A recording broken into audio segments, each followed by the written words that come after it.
Hey guys, welcome to new mini blog. আশা করছি সবাই ভালো আছে আর আমরাও খুব ভালো আছি। আজকে একটা নতুন ব্লগের সঙ্গে চলে এলাম তোমাদের কাছে। এটা ছিল আমাদের গ্রামের বাড়িতে পুজো আর দাদু দিদাকে দেখতে যাওয়া ব্লগ। তারপরে আমরা বিকালে চলে এলাম গ্রামের মেলা দেখতে। চলো তোমাদের সবাইকে একটু ঘুরিয়ে দেখাই গ্রামের মেলা কেমন হয়। আর এখানে প্রচুর লোক হয়েছিল আর আমার খুব ইচ্ছা জেগেছিল যে একটু বেলুন নেওয়ার। কি বেলুন? লাল বেলুন আর জল ভরা থাকবে, জল বেলুন যেটা বলে।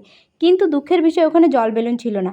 আর দেখতে পাচ্ছ এখানে মেলা হচ্ছে, প্রচুর লোকজন ভিড়। আর আমি এখানে কোনো কিছু না পেয়ে একটা জায়গায় চুপ করে দাঁড়িয়েছিলাম আর এত গরম লাগছিল কি বলবো। আমি সবসময় ঘরের ভেতর থাকি, যার জন্য বাইরের হাওয়াটা আমি বুঝতে পারি না। মেলা দেখা হয়ে গেল, তারপর আমরা চলে এলাম বাড়িতে এসে কিছু না খেলে হয়, ওরা সবাই খেয়ে এসেছিলো আর আমি বাড়ি এসে খেতে বসছিলাম। আর এটা দুপুরে ছিল, আমি রাত্রে ভাত খাইনি।